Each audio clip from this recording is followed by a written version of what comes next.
हमने जो विषय प्रवचन के लिए चुना है वो है संसार सुखमय करना ही परमार्थ। यह विषय बहुत ही महत्वपूर्ण है।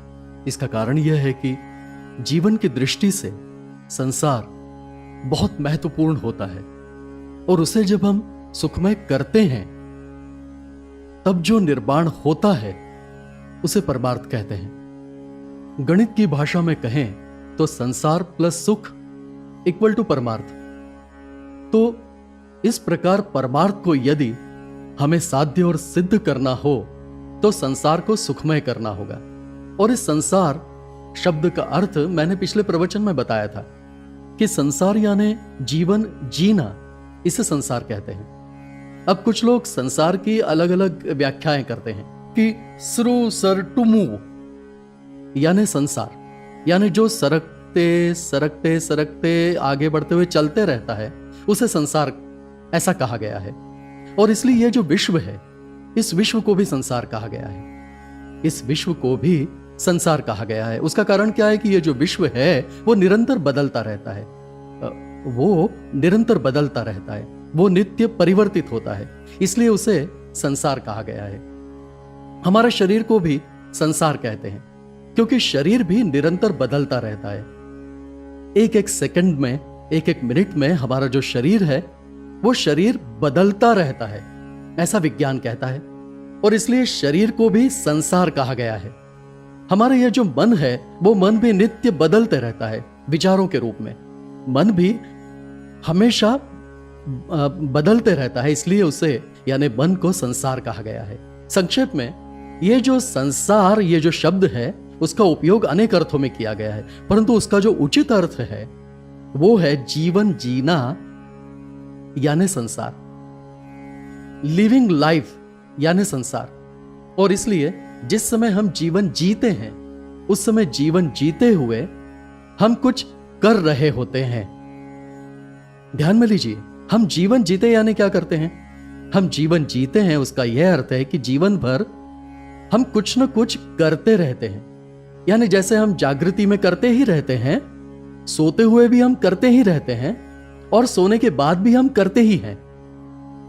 और इसलिए जीवन भर हम निरंतर करते ही रहते हैं। अब सूर्य को देखिए, आकाश में जो सूर्य है वो सूर्य निरंतर प्रकाश देता है, वो निरंतर प्रकाश देता है। और यदि आप सूर्य की ओर देखें तो वो 24 घंटे प्रकाश देता है।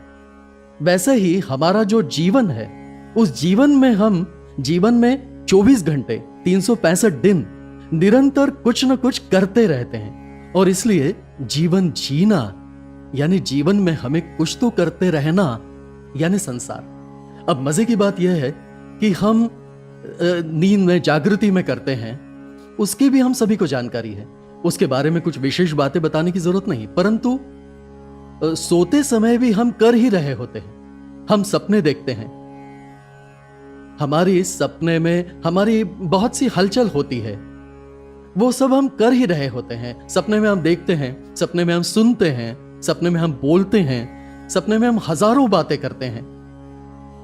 उसी प्रकार जब हम गहरी नींद में होते हैं उस समय गहरी नींद में भी हमारा जो अंतर्मन है वो अंतर्मन कुछ न कुछ कर रहा होता है। यानी मन का एक हिस्सा यानी बहिर्मन और मन का दूसरा हिस्सा यानी अंतर्मन। यह अंतर्मन हमारे भीतर हम गहरी नींद में जाने के बाद भी कुछ न कुछ कर रहा होता है। और इसलिए हमारे शरीर में सांसें चलती रहती है गहरी नींद में भी। गहरी नींद में भी हम कुछ नहीं करते, परंतु गहरी नींद में भी हमारी सांसें चलती रहती है। गहरी नींद में भी हमारा रक्त संचार चल रहा होता है। गहरी नींद में भी हमारी नाड़ी चल रही होती है। गहरी नींद में भी हम बहुत कुछ कर रहे होते हैं। पेट में गए हुए अन्न की गहरी नींद में पाचन क्रिया चल रही होती है। यानी जब हम गहरी नींद में भी होते हैं तब भी हम उस समय कुछ कर रहे होते हैं अंतर्मन द्वारा। और इसलिए डॉक्टर मर्फी ऐसा कहते हैं, your subconscious mind controls all the vital processes and functions of your body and knows the answer to all your problems।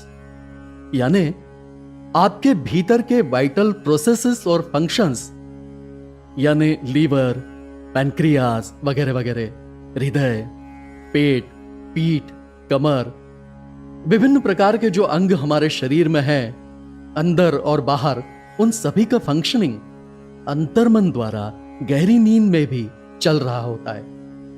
और गहरी नींद में भी हम ही इसे कर रहे होते हैं, परंतु हम जो करते हैं वो हम अनजाने में करते हैं, इसलिए अंतर्मन सब कुछ करता है। बहिर्मन से हम जो करते हैं वो हमें समझ में आता है, परंतु अंतर्मन द्वारा जो कार्य किए जाते हैं उन्हें हम ही करते हैं, परंतु ये हमें पता नहीं होता। और इसलिए ये जो अंतर्मन है, ये अंतर्मन गहरी नींद में भी सब कुछ करता रहता है। यदि छोटा बच्चा है तो वो छोटा बच्चा जब सोता है तब गहरी नींद सोता है, और अचानक मां को याद आता है कि वो अपने बच्चे को दूध पिलाना भूल गई है, तो अब क्या उसे दूध पिलाना चाहिए। इसलिए वो उसे थोड़ा सा हिलाती है और फिर उसे दूध पिलाती है। अब उसे दूध पिलाने पर वो दूध पीता है। दूध पीने की क्रिया वही करता है, वो मां नहीं करती, मां केवल दूध पिलाती है, परंतु उसे पीने की क्रिया उस बच्चे द्वारा ही होती है, परंतु वो सबकॉन्शियसली होती है, यानी अंतर्मन से होती है। इसलिए वो दूध पीता है नींद में भी। कहने का तात्पर्य यह है कि गहरी नींद में भी हम क्रिया कर रहे होते हैं, मुझे यह बताना है। यानी जागृति में, सपने में और सुषुप्ति में हम क्रिया करते रहते हैं, कुछ न कुछ करते रहते हैं। इसलिए सूर्य जैसे निरंतर प्रकाशित होता है, उसी प्रकार हमारा जीवन रूपी सूर्य जो है वो कर्म के द्वारा निरंतर प्रकाशित होता है। ये एक बार हमारे ध्यान में आ जाए तो जीवन जीना यानी संसार, ये आप समझ जाएंगे। तो जिसे हम संसार कहते हैं यानी जीवन जीना, ये हर किसी के लिए अनिवार्य है।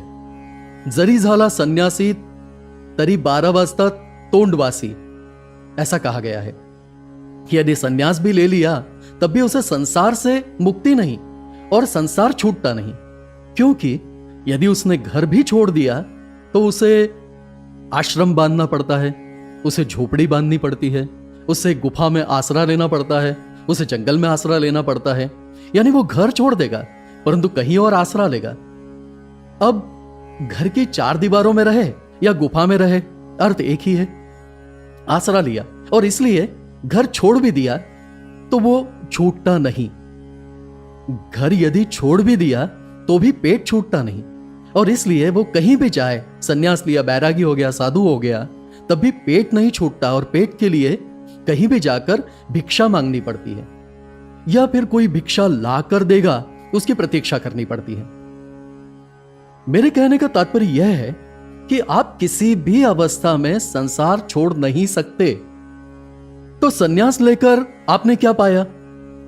सन्यास लेकर आपने क्या पाया? साधु होकर आपने क्या पाया? बैरागी होकर आपने क्या पाया? और इसलिए जीवन विद्या ऐसा कहती है कि ज्ञानेश्वर महाराज कहते हैं कि असोनी संसारी जिह्वे वेग करी। यह 100% सच है।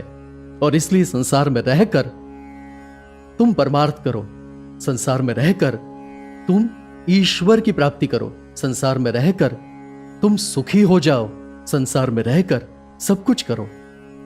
संसार यदि छोड़ दिया तो जीवन का मतलब ही क्या है? जरा बारीकी से सोचिए। हम जिसे संसार कहते हैं, इस संसार को यदि छोड़ दिया तो जीवन का मतलब ही क्या है? कोई मतलब नहीं। इसलिए संसार की एक और व्याख्या हम कर सकते हैं कि जीवन का जो सार है वो है संसार। जीवन का सार यानी संसार, और इसलिए संसार जीवन का सार है। और यदि यह हमारी एक बार समझ में आ जाएगा, कर्म हमारे जीवन का सार है। कर्म तय करते हैं कि तुम ईश्वर बनोगे या दैत्य बनोगे, कर्म तय करते हैं। तुम अच्छे बनोगे या बुरे बनोगे, ये कर्म तय करते हैं। तुम साधु बनोगे या भोंदू बाबा बनोगे, ये तुम्हारे कर्म तय करते हैं। इष्ट करना है या अनिष्ट, ये तुम्हारे कर्म तय करते हैं। और इसलिए तुम्हारे द्वारा जो निरंतर कर्म होते रहते हैं, कर्म प्रकाशित होते रहते हैं, सूर्य जैसे निरंतर प्रकाशित होता रहता है, वैसे ही कर्म रूपी प्रकाश इस जीवन रूपी सूर्य से निरंतर प्रकाशित होता है। और इसलिए जीवन जीना यानी संसार, जीवन जीना यानी जीवन में कुछ न कुछ करते रहना यानी संसार। और इसलिए देखिए कि मनुष्य का जन्म, बच्चे का जन्म होते ही उसकी सांसें शुरू हो जाती है। बालक का जन्म होते ही उसकी सांसें शुरू हो जाती हैं, कर्म की शुरुआत हो गई। वो हाथ पांव हिलाता है, वो हाथ पांव हिलाने लगता है, रोता है, उसके फेफड़े काम करने लगते हैं, सब कुछ उसका शरीर उसके जन्म के बाद काम करना शुरू कर देता है, कर्म करना शुरू कर देता है, जीवन जीना शुरू कर देता है।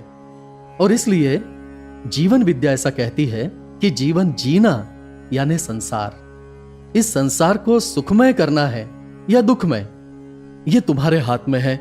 इसलिए तुम ही हो अपने जीवन के शिल्पकार।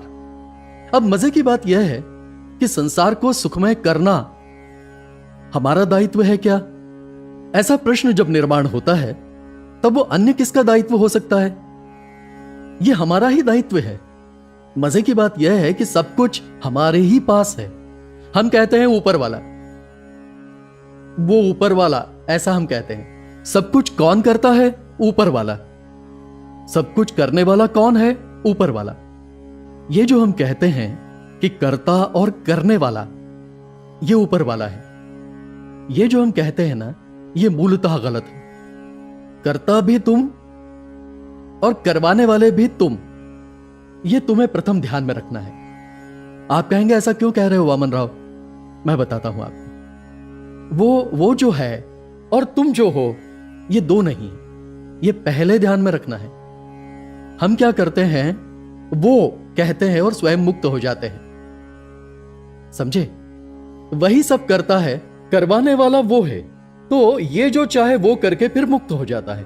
यानी करना सब है और फिर मुक्त हो जाना है। कर्तव्य से पल्ला झाड़ लेना हम करते हैं ना, कर्तव्य से पल्ला झाड़ना, वैसे ही उस पर जब आप सब थोप देते हो, वो करता और वो करवाता है, ऐसा जिस समय आप कहते हो उस समय करते तुम ही हो, सब कुछ तुम ही करते हो, परंतु वो करता है ऐसा कहकर तुम पल्ला झाड़ लेते हो और मुक्त होने का प्रयत्न करते हो। संक्षिप्त में आप अपने आप को धोखा देते हो, आप अपने आप को धोखा देते हो। मजे की बात यह है कि वो और तुम एक ही हो, यह हमारे शास्त्र ही कहते हैं। तत्वमसि हमारे शास्त्र ही कहते हैं। वो तत्व जो है ना, वो तुम हो, यह हमारा शास्त्र ही कहता है। अहम ब्रह्मास्मि, यह हमारा शास्त्र ही कहता है, मैं ब्रह्म हूं। शिवो हम, शिव शिव कहते हैं, वो मैं ही हूं, शास्त्र ही कहते हैं। सो हम, ये शास्त्र ही कहते हैं। अब मुझे बताइए, वो और तुम एक ही हो, ये यदि तुम्हें समझ में आ गया तो तुम जान पाओगे कि वो करता है कहकर पल्ला मत झाड़ना। जो करता है वो तुम हो, करवाने वाले तुम हो, और जो करोगे वो भुगतने वाले भी तुम हो, ये ध्यान में रखना।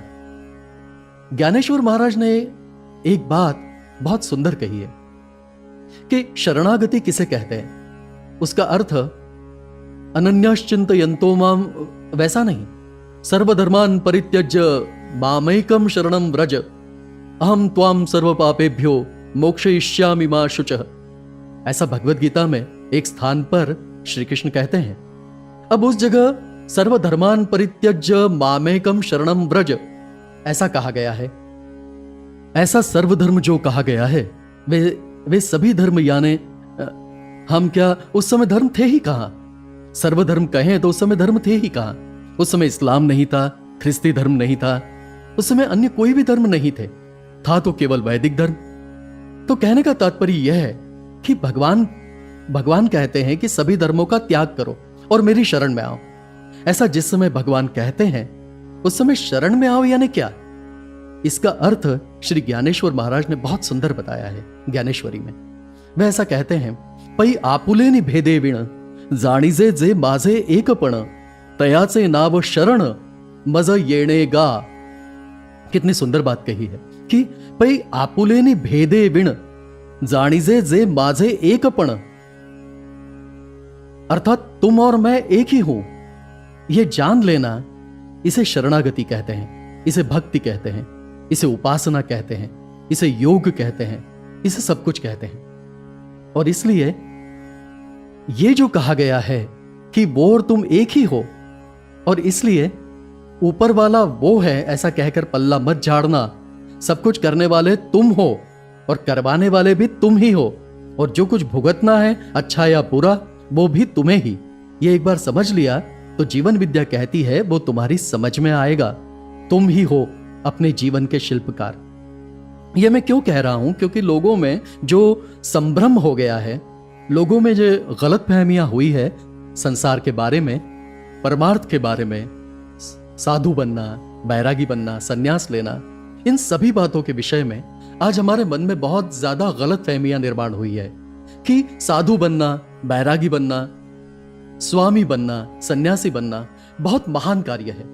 घर बार का त्याग करके यदि एक कोई मनुष्य कहीं चला गया तो उसे हम बहुत महान कहते हैं। वास्तव में हम उसे बिल्कुल महान नहीं समझते। हम कहते हैं वो घर से पलायन कर गया, अपनी पत्नी और बच्चों को छोड़ दिया, घर बार छोड़ दिया, काम धंधा छोड़ दिया और घर से वो पलायन कर गया और साधु बन गया, पलायन कर गया और सन्यासी बन गया।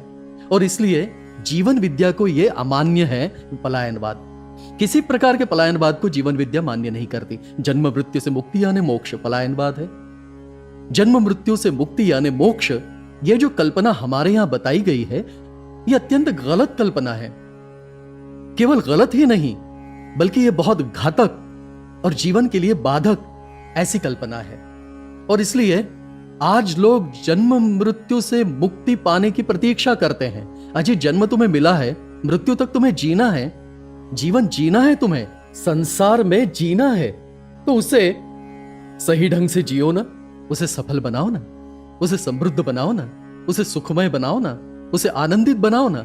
और ये सब तुम कर सकते हो क्योंकि तुम्हें सब कुछ दिया गया है। कर्मेंद्रिय है, ज्ञानेंद्रिय है, आंतरेंद्रिय है, कल्पना शक्ति है, भावना शक्ति है, धारणा शक्ति है, वासना शक्ति है, इच्छा शक्ति है, संकल्प शक्ति है। कितने सारे उपहार तुम्हारे पास हैं। तुम्हारे पास इतना है, तुम्हारे पास इतना कुछ है कि तुम्हें देने के लिए और कुछ भी ईश्वर के पास नहीं है। ईश्वर ने तुम्हें सब कुछ दे दिया है, तुम उसका उपयोग करो।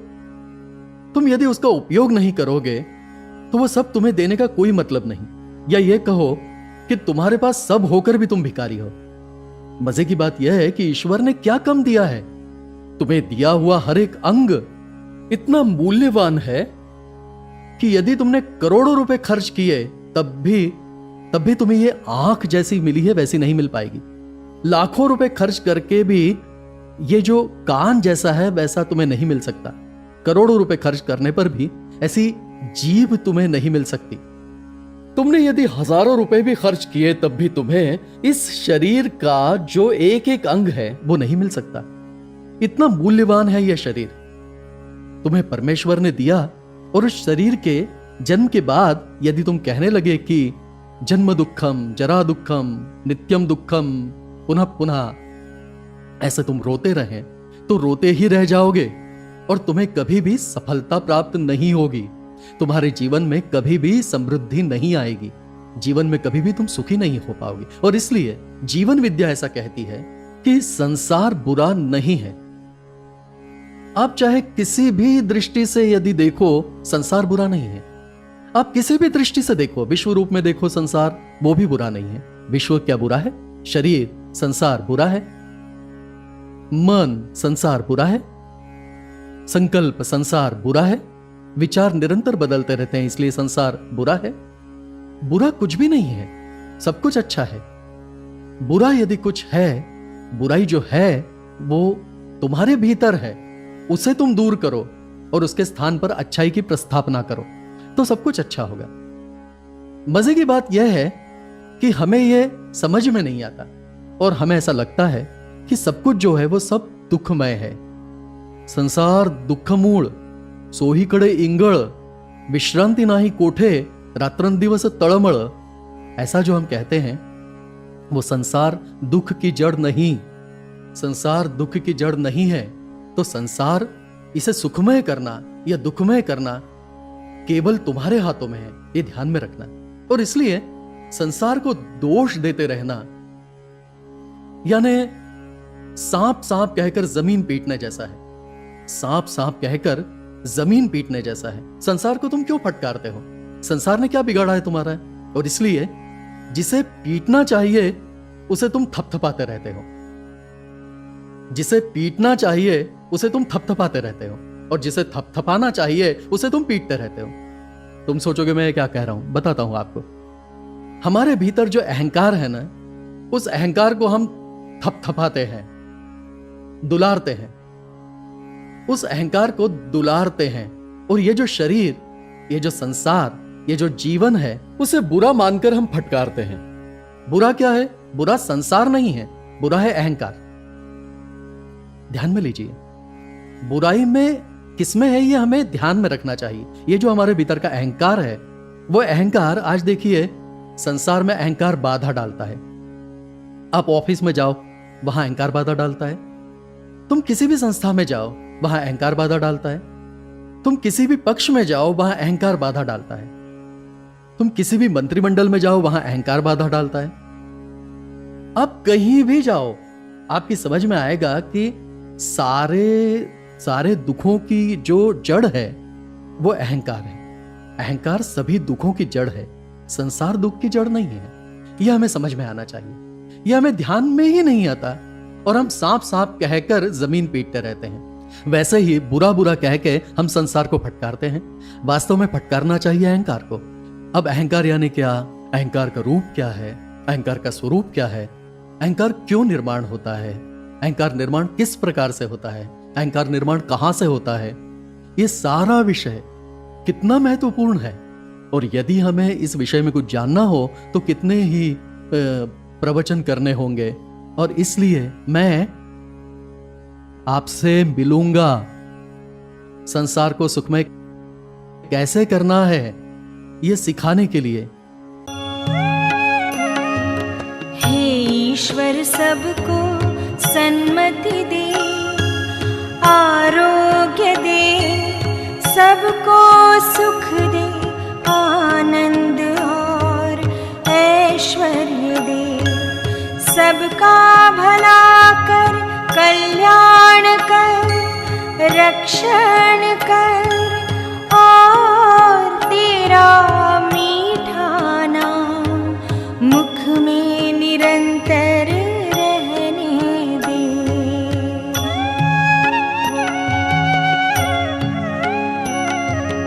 हे ईश्वर, सबको सन्मति दे, आरोग्य दे, सबको सुख दे, आनंद और ऐश्वर्य